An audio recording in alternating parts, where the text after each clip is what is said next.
예, 11시 17분 지나고 있는데요. 지루한 장세에서 중심을 잡고 투자하는 방법, 민재기 역발상 투자입니다. KB증권 프라임클럽 민재기 팀장님 오셨습니다. 어서 오십시오. 네, 안녕하세요. 지리한 국면이 또 시작됐습니다. 게다가 이제 FOMC 나올 때까지는 주 초반에 이럴까 봐 걱정인데요. 예, 이번 주 핵심 이벤트들 또 시장 전망해 주십시오. 네, 하필이면 이번 주에 이제 FOMC 회의라는 큰 이벤트를 앞두고 지난 주말에 신경 쓰일 만한 데이터가 나온 것 같습니다. 오늘 새벽에 이제 우리 지난 주말에 환율이 이제 큰 폭으로 뛰었는데 오늘 우리나라 장중에서 환율이 10원 이상 큰 폭으로 위로 이제 튀고 있습니다. 워낙 약세의 흐름이 만들어지고 있는데 그 워낙 약세의 흐름은 확실히 이제 외국인들 수급에 영향을 주게 되고 우리나라 증시를 조금 먹게 만드는 그런 요인인 것 같은데요. 환율이 예전 같으면 올랐다 떨어지거든요. 네네. 그러니까 요즘은 완전히 고착화된 것 같아요. 네, 거의 1,400원 가깝게 지금 또 붙으려고 하는데 그러면 이제 그 원인을 먼저 살펴보고 이번 주에 그 이벤트들을 어떻게 또 잘 또 소화를 해야 될지에 대해서 설명을 좀 드려보도록 하겠습니다. 일단 요즘은 좋은 소식 나오면 이게 이제 금리 인하에 대한 기대감을 후퇴시킨다라는 부분들 때문에 좀 시장에서는 부정적으로 좀 반응을 하고 있는데 지난 금요일 밤에 미국 증시에서 일자리가 생각보다 너무 강하게 나왔다라는 겁니다. 그러다 보니까 이제 좋은 소식으로 인해서 이러면 금리를 인하하는 부분이 점점 또 어려워지겠는데 뒤로 더 밀리겠는데 이런 생각들을 하면서 미국의 국채 금리가 지금 그림에서 보시는 것처럼 위로 이렇게 튀었습니다. 최근에 미국 국채 금리가 이렇게 안정을 찾으면서 바이오도 좀 순환매에서 강세가 나왔고요. 2차 전지도 지난주에 오래간만에 좀 강한 흐름을 보인 이유가 금리에 좀 그동안 좀 힘들었던 기업들이 좀 반등이 나왔었는데 지난주 금요일 날 이렇게 돼버리니까 오늘은 또 그 부분에 따라서 좀 쉬어가는 흐름이 만들어지고 있습니다. 자, 우리나라 원화가 오늘 아침부터 좀 10원 이상 이제 튀어서 약하게 출발하고 있다라는 말씀을 드렸는데요. 지금 금리가 올라가면서 미국의 달러 인덱스도 이렇게 104에서 105 이상으로 순식간에 치고 올라가는 그러한 그림이 금요일 날 나타나면서 전반적으로 미국 증시도 조금 조명했고 우리나라도 오늘 좀 쉬어가는 그러한 흐름을 만들어내고 있다라고 보시면 될 것 같습니다. 자, 그래도 이제 FOMC 회의를 앞두고 저는 이제 지수의 낙폭은 좀 제한적이지 않을까라는 생각을 좀 하게 되는데 수급이 이제 5월 대비해서 6월은 조금 회복되는 그러한 그림입니다. 물론 오늘은 외국인들이 한 1,300억 정도 지금 또 매도가 나오고 있거든요. 네, 시장에 매도가 나오고 있는데 코스피에서 5월 달에 매도 나왔던 부분들을 외국인들이 조금 감고 있는 그런 모습이 6월 첫째 주에 있었고요. 사실 코스피보다 코스닥의 외국인 순매수가 훨씬 더 강하게 유입이 되고 있습니다. 이 첫째 주에 코스닥 같은 경우는 6천억 정도의 외국인들의 순매수세가 이렇게 유입이 좀 되었습니다. 그래서 지난주에 알테오젠과 같은 이러한 외국인 순매수가 좀 강하게 직전주 대비해서 지분율이 올라온 종목들은 시세가 강하게 났던 이유가 바로 외국인들의 강한 순매수를 수반을 했다라고 보시면 될 것 같습니다. 자, 삼성전자가 오늘 한 2% 지금 또 쉬어가네요. 단기로는 아무래도 삼성전자가 하이닉스 대비에는 참 쉽지 않은 것 같습니다. 그죠? 길게 보면 물론 이제 삼성전자가 밸류에이션도 싸고 하반기에는 좀 회복될 수 있는 그런 기대감은 있겠지만 단기로는 아무래도 하이닉스보다는 참 탄력이 그렇게 쉽지는 않은 것 같은데 그래도 이제 6월 첫째 주에 지난달에 2조 6천억 정도 팔았던 외국인들이 3천억 정도 이렇게 순매수로 좀 돌아서는 부분들이 있었는데요. FOMC 회의가 끝나고 그 전으로 외국인들의 수급이 또 삼성전자한테 어떻게 되는지를 봐야 되고 그 영향이 지수에 영향을 주기 때문에 계속 체크는 좀 이번 주 내내 해야 되지 않을까 싶습니다. 자, 삼성전자도 순매수로 돌아섰는데 더 강했던 하이닉스는 지난주 금요일 날 무려 거의 한 7%? 네. 상당히 의미 있는 상승률인 것 같습니다. 근데 삼성전자를 5월 달에 2조 7천억을 팔았던 것에 비하면 완전히 SK하이닉스는 1조 5천억을 샀습니다. 확실히 삼성전자와 하이닉스를 두고 단기적으로 트레이딩 하시는 당연히 국내 기관 투자자들도 계실 것이고 개인들, 외국인들도 있을 텐데 외국인들은 삼성전자보다는 하이닉스 쪽으로 롱 포지션이 훨씬 더 강하게 유지가 되고 있다. 라는 것을 우리가 볼 수 있을 것 같아요. 자, 그 다음 이제 지난주에 또 2,700선 위로 또 움직였던 이유 중에 하나가 오래간만에 2차 전지 대장주인 LG 에너지 솔루션, 그 다음에 코스닥에서는 에코프로 BM 이런 종목들이 움직였는데 3달 동안 외국인들이 매도가 계속 나왔습니다. LG 에너지솔루션은 이렇게 나오다가 아직 큰 규모는 아닌데요. 첫째 주에 한 200억 정도 순매수로 이렇게 돌아서면서 바닥은 일단은 좀 다져주는 그런 모습인데 오늘도 뭐 또 금융감독원 쪽에서는 공매도 시스템이 준비가 되면 일부 공매도를 재개할 수 있다라는 이야기가 나오니까 네. 사실 금리도 또 튀었는데다가 그러한 이슈가 나오니까 2차전지는 또 이번 주 들어서는 약간 쉬면서 출발을 하고 있는데 이런 수급적인 부분들도 6월달 계속 체크를 해야 될 것 같고요. 지금 보시는 코스닥 1위 기업인 에코프로 BM도 오래간만에 순매수로 이렇게 첫째 주에는 돌아서고 있는데요. 이 부분까지 FMC 회의 이후에 계속 체크를 해야 될 것 같습니다.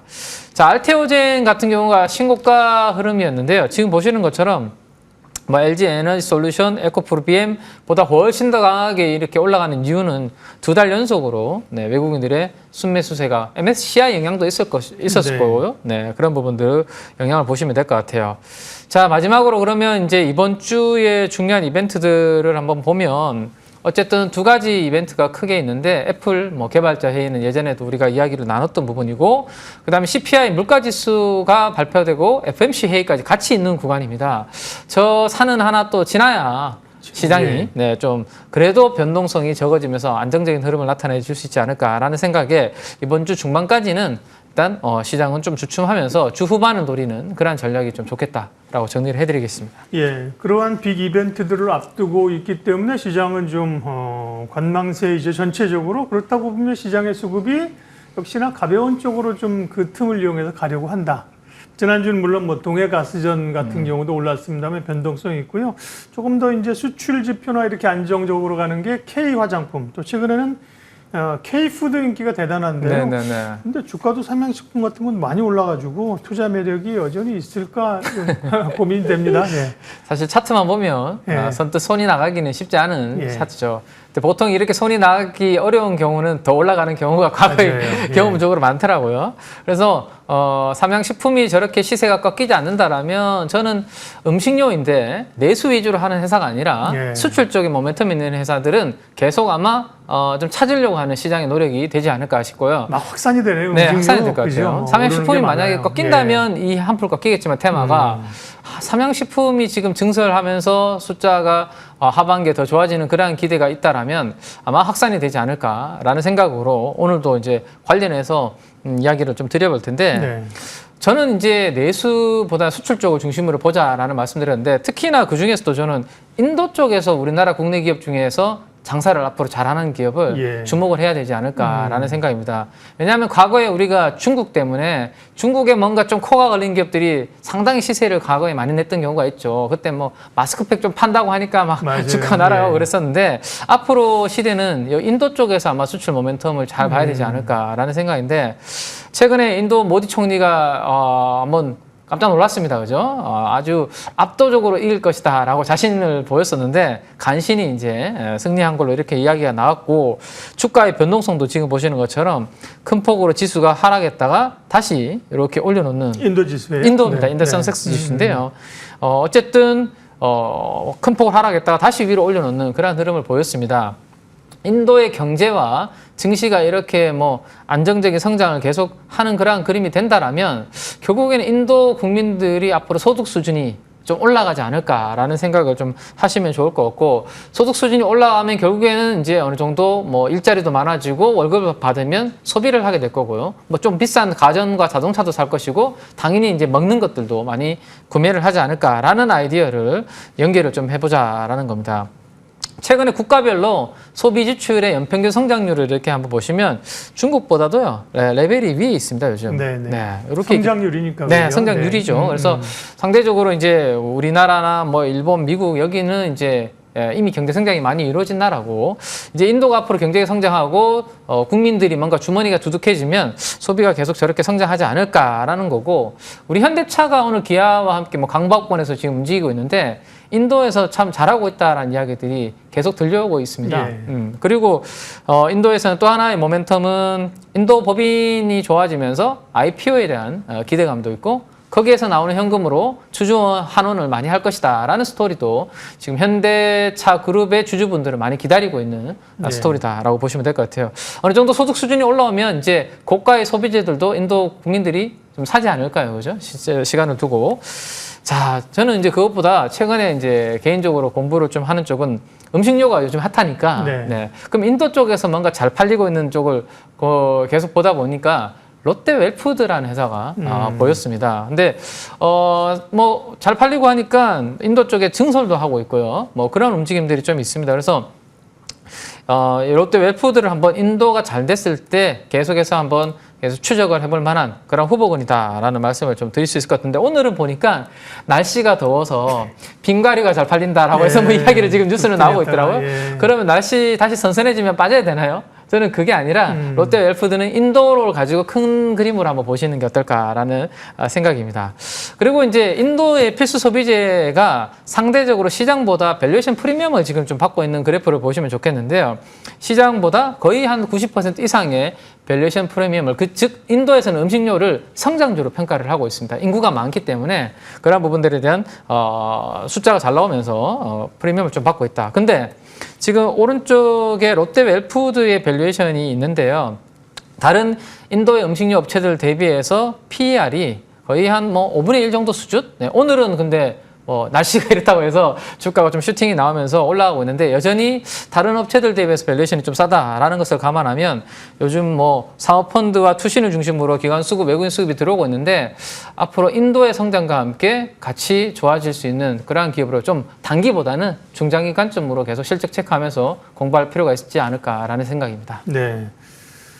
이게 이름을 바꿔 옛날에 이게 제과 빙과 쪽이었나요? 뭐 맞습니다. 제과 빙과도 네. 사명이 변경됐습니다. 예, 빙과도 네. 있고 유지 쪽도 네. 있고 이렇게 다양한 그렇죠 맞습니다. 하는 그런 회사입니다. 뭐 롯데 우리도 이제 많이 사 먹잖아요, 그죠? 옛날에 롯데 혜택 그죠 이거 했었는데 예 어쨌든 오늘은 음식료도 K푸드지만 그 시장 자체를 이제 인도의 성장에 주목하자 그러면서 현대차 얘기까지 함께 해주셨습니다. 민재기 역발상 투자 KB증권 프라임 클럽 민재기 팀장님 함께했습니다. 고맙습니다. 감사합니다.